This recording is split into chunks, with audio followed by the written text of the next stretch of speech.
Good afternoon, ladies and gentlemen, I'm John, this is Many a True Nerd, and welcome back to Skies of Arcadia, where last time we recovered the Blue Moon Crystal, but yes, that doesn't mean we're done here in Yafutoma.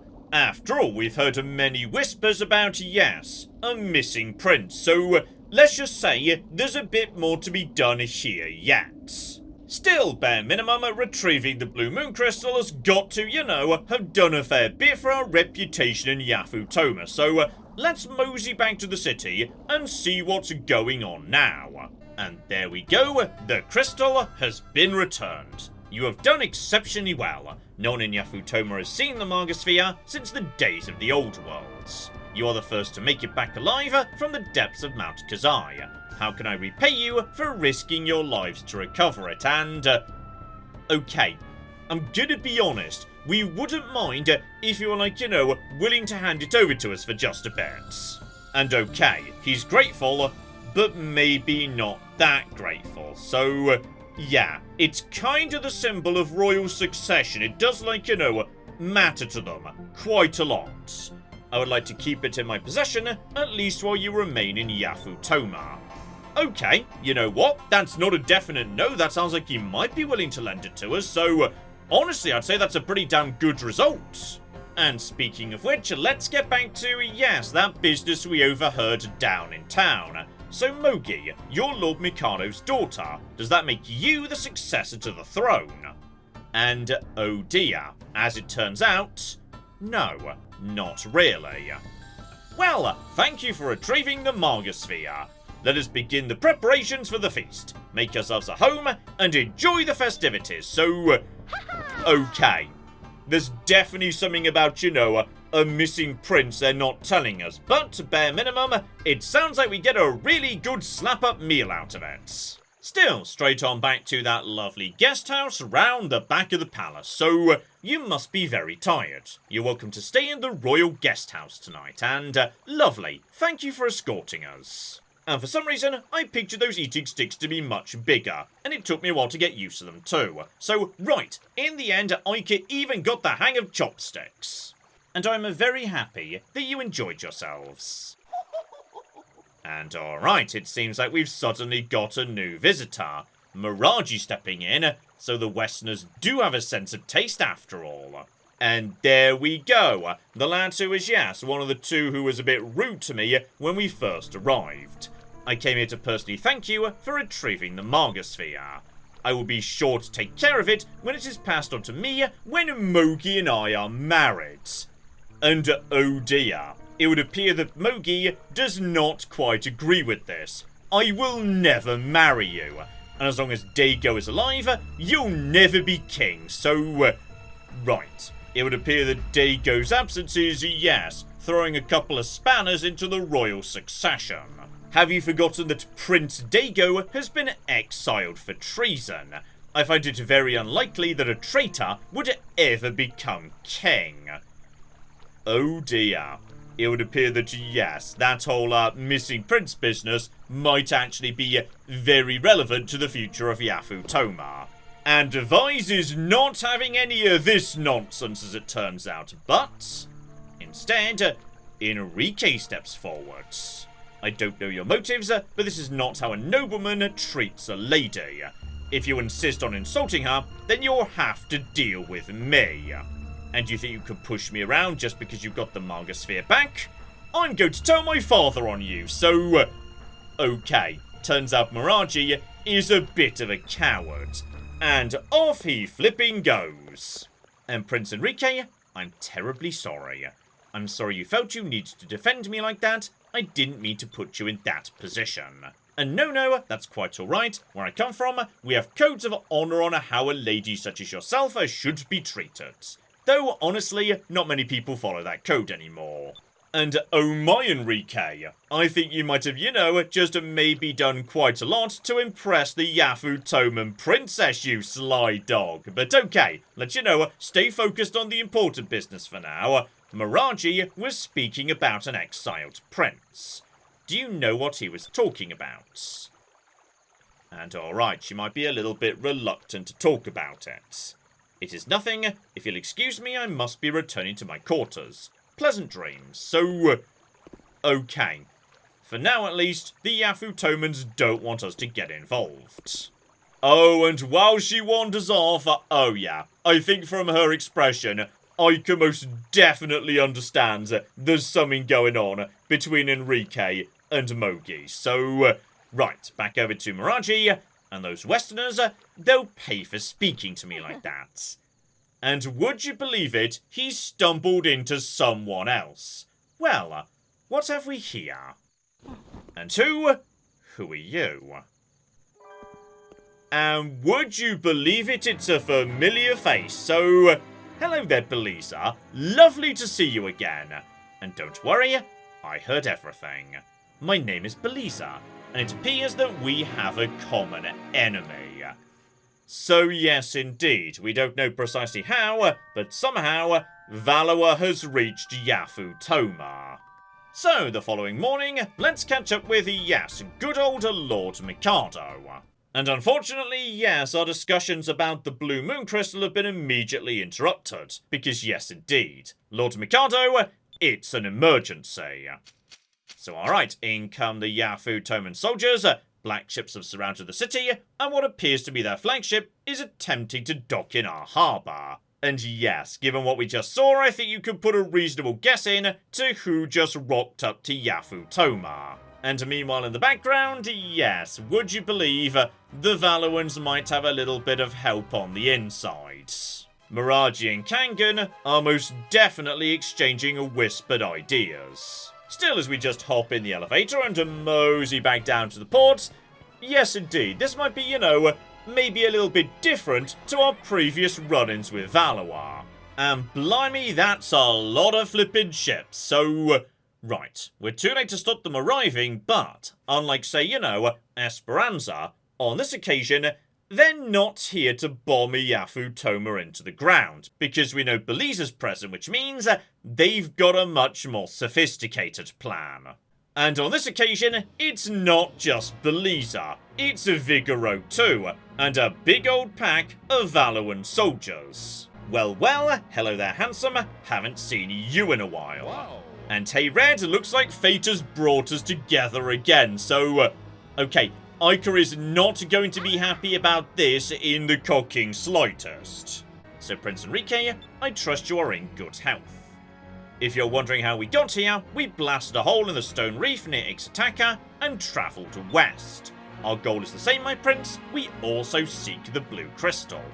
And Vice, of course, jumping straight to the obvious conclusion based on what we've seen previously around, say, Nazrad. Belisa, are you planning to burn down Yafutoma as well? And as we were saying, no, it's nothing like that. Belisa's got a much more interesting plan going on.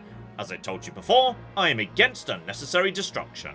We have no intention of fighting with you, we were merely planning to dock and speak with the king of these lands. And you're wasting your time, King Mikado is an honourable man. There's no way he'd strike a deal with the Valuan Armada and, okay, Valuan may or may not be correct, but Belisa's kind of got us in a difficult position here. Like, you know, we're in Yafutoma, we don't own this place, we've got no right to stop the Valuans going and doing whatever they want. And yes, Belisa most definitely has a plan. Everyone has their limits, their codes, their morals, and everyone also has a weakness.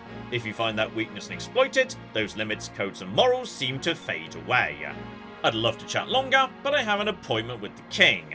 Stay out of our way. So alright, just a quick wink and a kiss and whatnot, but off they go. So, me and the Valuans are now both present, and for the time being at least, yes, we don't really have the right to do anything to directly stop them. Which is precisely our next choice, because, yes, given they've not been stopped by, you know, the Yafutoman army or anything, presumably Lord Mikado is willing to see them.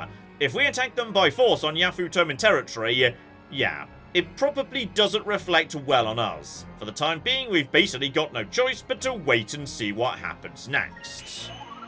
So I'm sorry, but there's nothing we can do right now. There's no way we can take on all these soldiers, and yes, you may notice in the background, there's a very large armada floating right outside Yafutoma. escalating things at the moment, probably not a good idea. And as Ica points out, there's a second part to Belize's plan too. The Valuan soldiers are currently in the port, and that means they're blocking us from getting to the Delphinus. For the time being at least, we're literally stranded here. So here we go, back in court, and this time it's Belize and Vigoro, and fortunately, yes, Mikado is very much not on their side. Thankfully, we got to him first, and he bloody likes us. So no, I will never let the Valuans occupy Yafutoma. And King Mikado, you do realise your country's pitiful army wouldn't last a day against the Armada. To prevent unnecessary bloodshed, I recommend that you surrender. And we will never surrender, we will never hand Yafutoma over to a band of bloodthirsty warlords like yourselves. So, okay, it feels like Mikado is not accepting this surrender. We are protected by the Blue Moon. In the past, whenever our country was threatened, the Blue Winds came to our aid and saved our lands. If you attack us, the winds will blow you into the Dark Rift. Valuan will never occupy Yafutoma. Do you hear me? Never. And I'm sorry you didn't see things our way, it appears this meeting is at an end. I will gain possession of Yafutoma by my own means.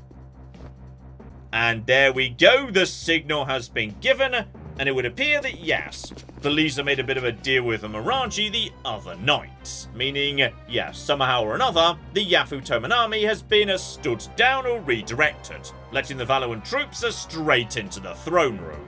And yes indeed, what sort of treachery is this? And oh dear, Muraji appears to be having a rather lovely time all of a sudden. If you don't keep quiet, you'll be a head shorter. And Muraji, you traitor. So fair enough, it would appear that yes, Valua's plan has gone very smoothly. Belize, in accordance with our meeting last night, this country will fall under the rule of the Valuan Empire.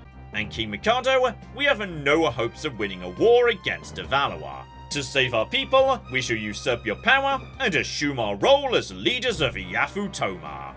So alright, he's been betrayed by his royal advisors, dear oh flippin' dear. As Vigoro says, Belize, I'm glad we're on the same side. And don't relax yet, big guy, not while the kid is still around. Take King Mikado prisoner and find those air pirates. So, alright, Belize has moved quickly and basically seized the throne of Yafutoma. Thankfully, we've got one ally left on our side. Good old Princess Mogi is coming to check in with us. And everyone, quickly, you must get out of here. Princess Mogi, what's happened? And Kangan and Muraji have betrayed us. My father has been taken prisoner. It was all Belize's doing. So okay. Thankfully, yes, we were warned before the soldiers got here. And Belize, it figures. She probably met with those two before the meeting and had the whole thing planned out. So, yes, Enrique's figured it out immediately. So, guys, what do we do now? So we could try and save Lord Mikado immediately, or run and hide, and... okay, this has always struck me as a bit of a weird choice, because, you know, I feel like there's not that many soldiers present. We've literally beaten Vigoro hand-to-hand previously, and Belize is not much of a fighter. She's a strategist, like... I feel like we'd have a pretty reasonable chance of rescuing Lord Mikado now, but it's officially the wrong choice according to the game. I presume because we don't really know, like, where he is. He could be on any ship, we simply wouldn't be able to find him. Instead, yes, the much more cowardly sounding run and hide is the officially correct option. And there we go, the lovely sound of you just made the right choice. So, for now, we've got to run. Belize's probably already convinced the Yafutoman guards that we're criminals. And thankfully, Mogi's got even more she can do to help us. Because, you see, she knows all about the various secret exits and tunnels and whatnot dotted about Yafutoma. So, alright, we've got a secret back way out. Brilliant. So, okay, just a mosey down this way. Hang on, check the dead end first. I feel like, you know, there's got to be a chest down here, right? I knew there was going to be a chest. Right, handful of good crystals. Just a mosey back in this direction. And, okay, escape tunnel. Very, very bloody useful indeed. And that brings us straight to a lovely emergency escape craft. So, Everyone on board? For the time being, we're making a tactical retreat, damn it. And up we go, thanks to Yafutoma technology, straight up ridiculously high into the sky. Marvellous. So, incredible. I can't believe how high we are. And yes, the powers of the blue moon are amazing. And you know what? Mogi makes a very good point. We'll be safe here. After all, the Valuans literally can't pursue us to this altitude. And it's great we escaped from the guards, but what are we going to do now? And there is an ancient temple on a small island to the north. My brother, Daigo, should be there. And what? You have a brother? Ike, were you just asleep during the last bit of the game? Because this has been brought up several times. And yes, he is the true heir to the throne. So okay, it's time to go and get some new allies. A long time ago, my brother directly disobeyed my father's orders. He was exiled from Yafutoma and sentenced to live on the island. And marooning him on an island does strike me as, you know, a bit on the harsh side. And my brother had the tendency to go out sailing on his own and disregard his duties as prince. So, okay, I feel like him and Voice could potentially end up being friends. Still, I don't think my father should have disowned him. I think that Muraji and Kangan convinced my father to exile him. With my brother out of the picture, they had a chance of taking over Yafutoma. Obviously, their original plan was marry into the throne via Mogi, but thanks to Valuan, they could get it done a lot faster. And here we flipping go straight to the island and... okay, like much of Yafutoma, this area is just gorgeous. All of Yafutoma is stunning to look at, just this bit of the game is so damn nice. Unfortunately, would you believe, yes, they're not necessarily going to take our rival that well. As far as they're concerned, we might look an awful lot like flipping invaders ourselves. And as a result, yes, every so often when you reach one of the circular interchanges, we're going to have to take out a handful of guards. And given we now see that, yes, this island where we know Daigo is staying is in fact guarded by the Tenku, alright, it's all starting to come together. So, here we go. Ika comes in first, and naturally, and just sets the area on fire, but yeah. These guys color-coded to water and whatnot. Fire's not going to do so well against them, and oh dear.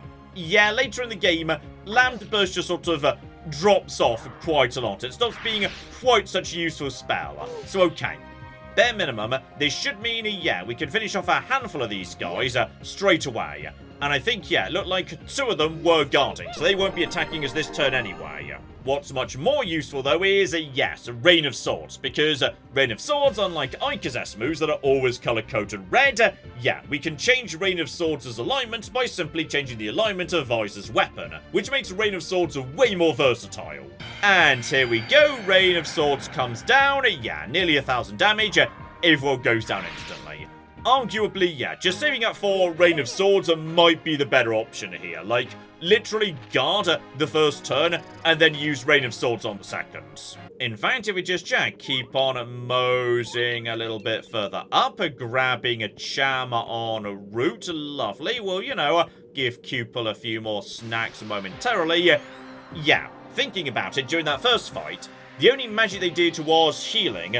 Mostly, they were just using regular attacks. Which does make me think, hang about, Skull Shield, perfect. Because yeah, that gets us down to 5, literally everyone else just guards at the moment, so yeah, just put the defense around our friends there. They just come in for the basic attacks, they literally can't do a thing to us, beautiful, so yeah, it's not really so much about the damage on this occasion, it's more about the fact they literally can't hurt us this round. So now we activate Rain of Swords, everyone else guards, though yeah, without Skull Shield, given a Voice is doing something else, there's a very good chance they will be attacking us, so yeah, we'll take a tiny bit of damage, but honestly this might still be a good solution to fighting our way up the mountain. So there we go, the second Rain of Swords just clears the field, and yeah, I feel like that's probably the best option for us. Still, after a couple more fights, we make it to the top, so... right, time to see what's waiting for us inside this really damn awesome badass mountain fortress. And would you cocking believe it's a couple of old friends? So, hello there, Jow. Westerners, it appears we meet again. Add Mao on to the ends. And dear oh dear, not you guys again. What the cock are you doing here? And, okay, Vise, this is blatantly the Tenku base. Like, keep up, please. This is the headquarters of the Tenku. And down they come, these magnificent badasses. It was very foolish for you to come here. The time has come for us to finish you. And as it turns out, no, it is not that time after all. Instead, Zhao and Mao have been called off because here comes the most badass of them all. It's Prince Daigo. So, hello there, lovely to meet you. I'm Vise of the Blue Rogues. You're the leader of the Tenku. And here we go, Mogi comes in to smooth things over a bit. So, sorry about, beating up all your guards outside. I think it was all just, a bit of a misunderstanding. Okay, we're all just a bit slow today, it's fine. I'm sure we'll catch up in a second. And Mogi, how have you been? I never would have thought that you would bring foreigners to my temple. I never thought I would either, but what are the Tenku doing here? And yes, indeed, Mogi's behind the times as well. A long time ago, the twins challenged me to a fight. They wanted my sword, so I beat them senseless. And for some strange reason, they pledged their loyalty to me. I've been their leader ever since.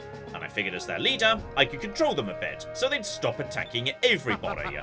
Besides, who else do you know that has twin bodyguards? So, okay, you know what, Daigo? You seem to have got it figured out. You're having a nice life, damn it. And, is this guy really your brother? It's hard to imagine the two of you being related. I don't know he's a prince like Enrique, but it seems princes in Yafutoma act a bit differently than princes in Valuan. And what's the purpose of your visit, Mogi? Has father changed his mind? And Daigo, yes, we've got to get you caught up on a few bits and pieces from down below.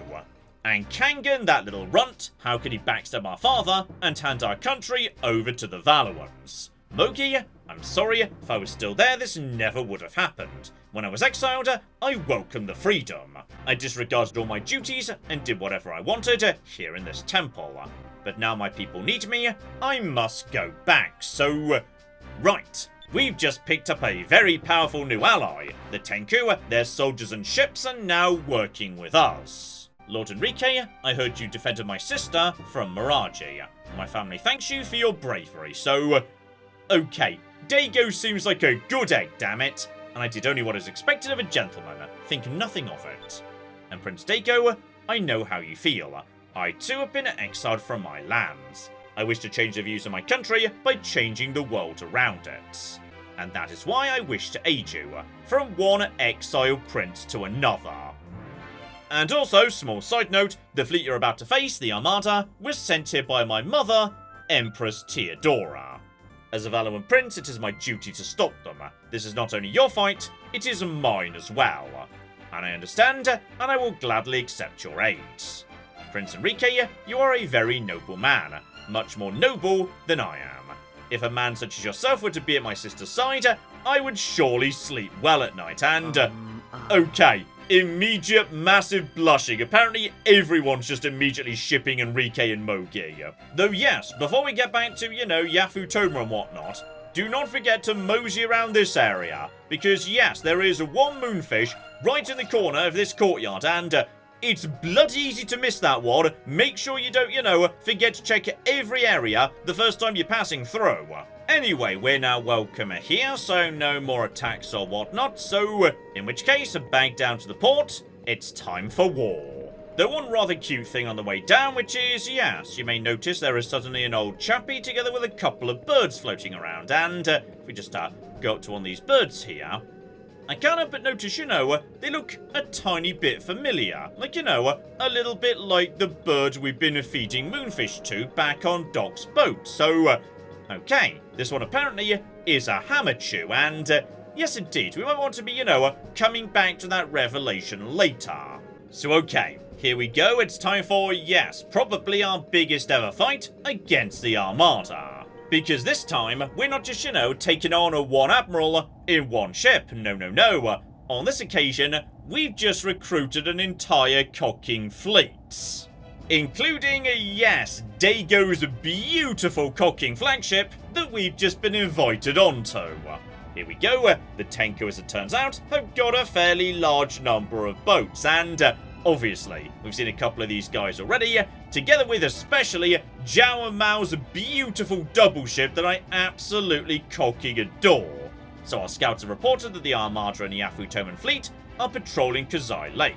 Vise, your ship is also patrolling with the Armada, so, okay, cunning old Beliza has managed to capture the Delphinus.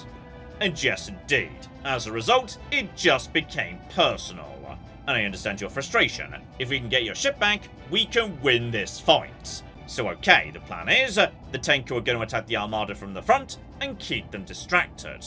While they're keeping the Armada busy, I want you to get the Delphinus back.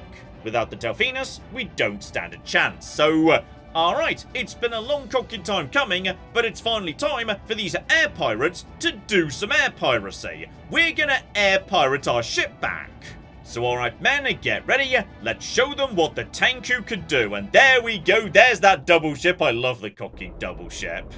And yes, the Valuan Armada is not nothing either. A very large number of boats, including multiple cocking flagships, and would you believe that's a Vigoro ship with the biggest cannon in the world on top because, well, obviously it has the biggest cannon in the world on it.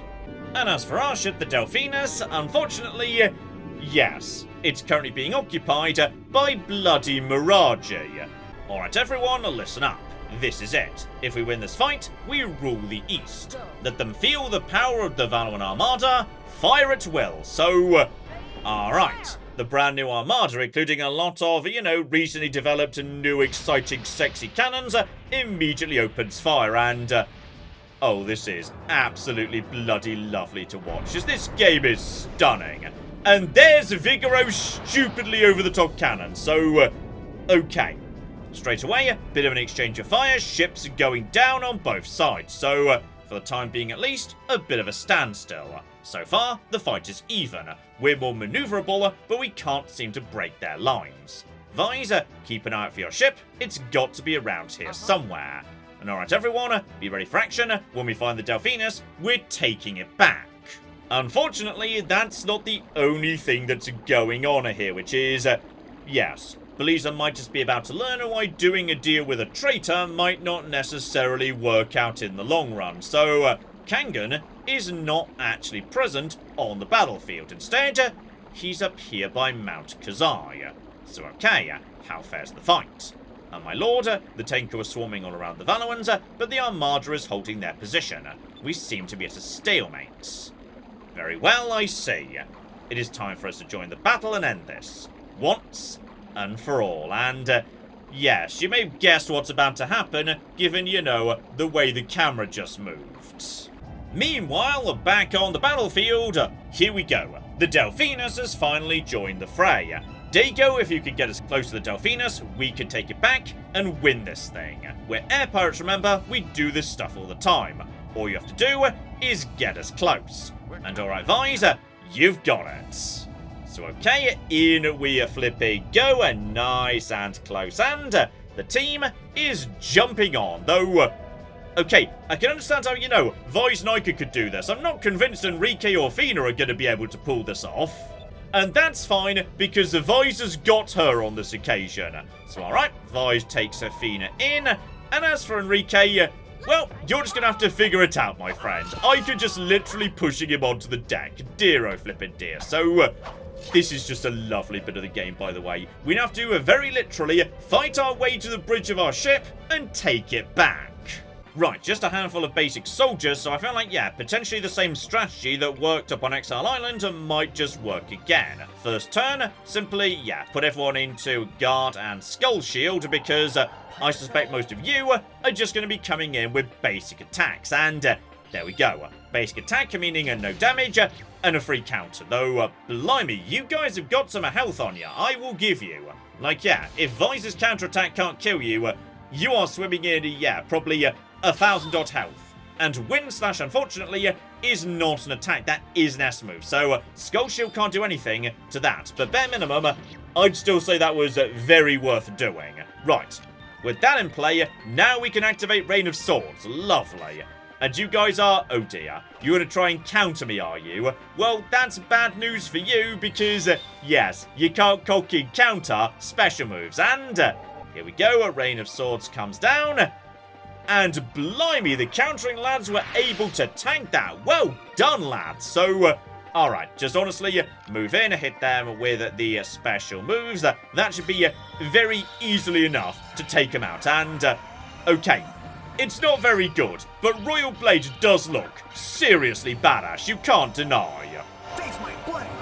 Down he goes, a good 1,000 damage, but yeah, Cutlass Fury is going to do embarrassingly more than that. 1,500, lovely.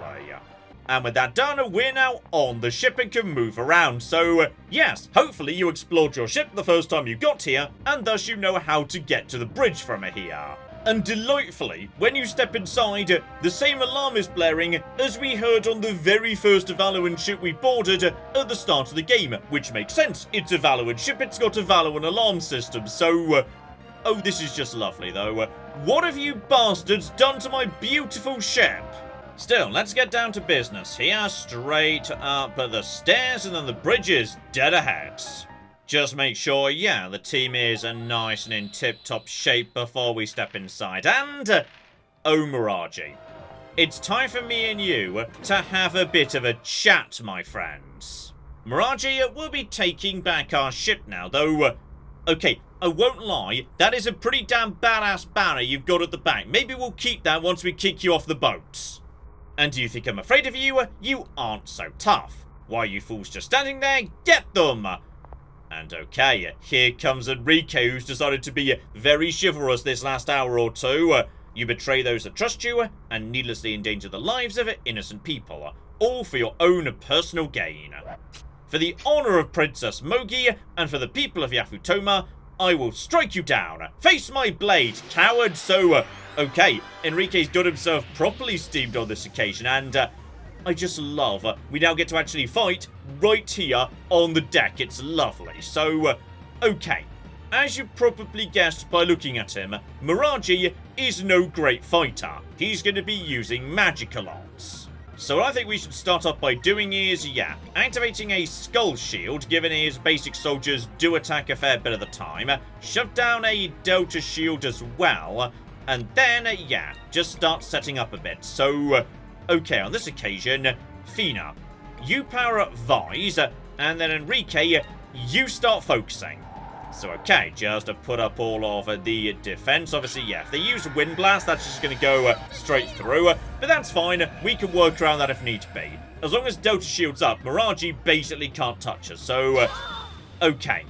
Wind Slash there. Not nothing at all. It does let you know, go in a line, but we'll work with it. The point is, Vise is now looking good. He is now looking strong. That's all fine. Enrique, meanwhile, just tossing some spirit into the meter. Beautiful.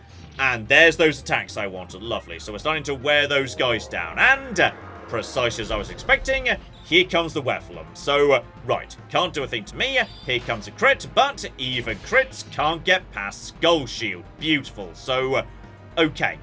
Some of you guys are now nice and flimsy. So, I'm going to say Powered Up Visor can probably clear the fields. Just keep using Delta Shielder for safety. Everyone else, honestly, just a focus for the time being. It's just a question of, yeah, when does Vise get his attack during this round? Ideally, he'll get lucky and go pretty early. And don't worry, actually things are going our way because at least one guard has decided to counter. And here comes the Rain of Swords. Oh, Vise, you magnificent bastard. And, oh yeah, oh flippin' yeah. Right, that's the guards done. Meaning, oh yeah, Muraji is now going down. This fight is not particularly tricky because, oh, Increm. You're going to use Increm on yourself, are you? Well, I'm sure that's going to help you given that, you know, physical attacks and you don't do physical attacks. Honestly, everyone could just focus on, yeah, doing... John, why didn't you do Delta Shields? He's a mage and he's probably going to do some magic. So, right, I kind of just forgot to do Delta Shield, but I'm sure it's going to work out fine, given he's got, like, you know, no friends whatsoever. And never mind, we just killed him in one hit. I'm gonna be honest, I was planning to, like, let Enrique get the kill, because if he was narratively appropriate, given Enrique does a whole bunch of, character arc stuff here in Yafutoma. But unfortunately, Vice is just too damn strong.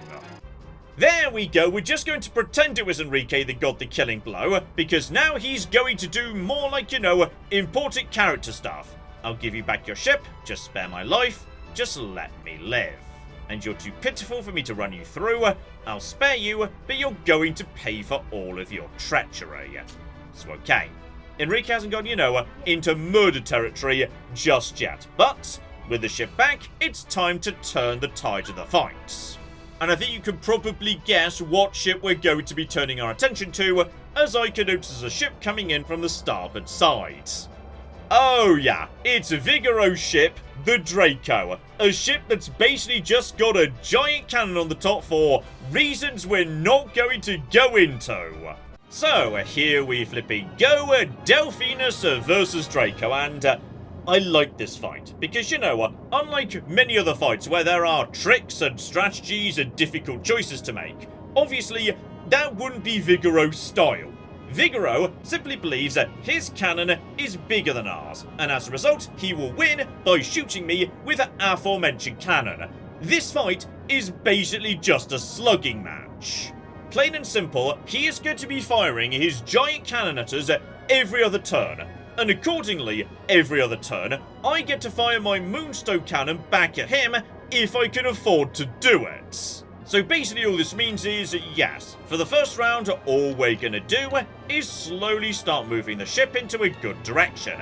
Get the Apoax down, start focusing, guard with my best guarding characters whenever he's firing, because we're not ready to use the big guns yet, and honestly, there's basically no point in doing anything aside from setting up your big bloody gun. So, there we go, just start activating evasive action with my best defensive characters, and we're basically jousting, by the way. We're just charging at each other, turning around, and then charging again. So all Vigaro does is fire his mega cannon over and over and over again. And he doesn't try and get out of the way of you at all. It's just, as I say, a straight slugging match. And I kinda love it because it suits Vigaro's character so much. So okay, he's given us a taste of his cannon, let's give him a taste of ours. So here we go, cannon lines up, Moonstone cannon ready to go, and I'm gonna be honest, Vigaro, your cannon may be like, a little bit bigger and whatnot, but it's not always the size, it's what you do with it, because bloody hell is the Moonstone cannon better than your stupid giant overcompensation, McGibble. So okay, he's coming in with another big shot, but yeah, his torpedoes and cannons are doing maybe 5,000 or 6,000 damage a go. Honestly, as long as we, just drop one basic healing item each round, there's not much he could do to us. Like, he is the hardest hitting foe we have ever taken on. Absolutely, but the Delphinus has got enough health to weather the storm. And the following round, yeah, we've got just about enough to get off one standard attack and one Moonstone cannon too. So, if we're lucky, that might be enough to wrap it up. Though I think we might be not under the effect of Apoax anymore. So, we'll have to see. This might just go into the following round too. So, okay, maybe 20-odd thousand or thereabouts if I had to put a guess in. So, alright buddy, 18. But yeah, one more shot should take care of him, no trouble. And very appropriately, this shot here was Enrique. So okay, Enrique didn't actually take out Muraji, but he did take out Vigaro, who probably should have been taken out by Ica. So right, nobody's taking out the narratively appropriate person today, sorry. So that's one Admiral ship, and now looking very sad indeed. I don't believe it, they survived my Vigaro cannon. And yes, your ship, buddy, is no longer looking so healthy. Unfortunately, yes, they have two admirals here. So he steps off to one side. It's time for Beliza to have a go. Except actually, no it's not. Because, yes, as you probably should have expected, the blue winds that were mentioned have started cocking blowing. And all of a sudden, yes, every ship in the sky is not doing so good. And there we go in the distance, yes. the blue moon crystal has been activated. And here comes another cocky Giga.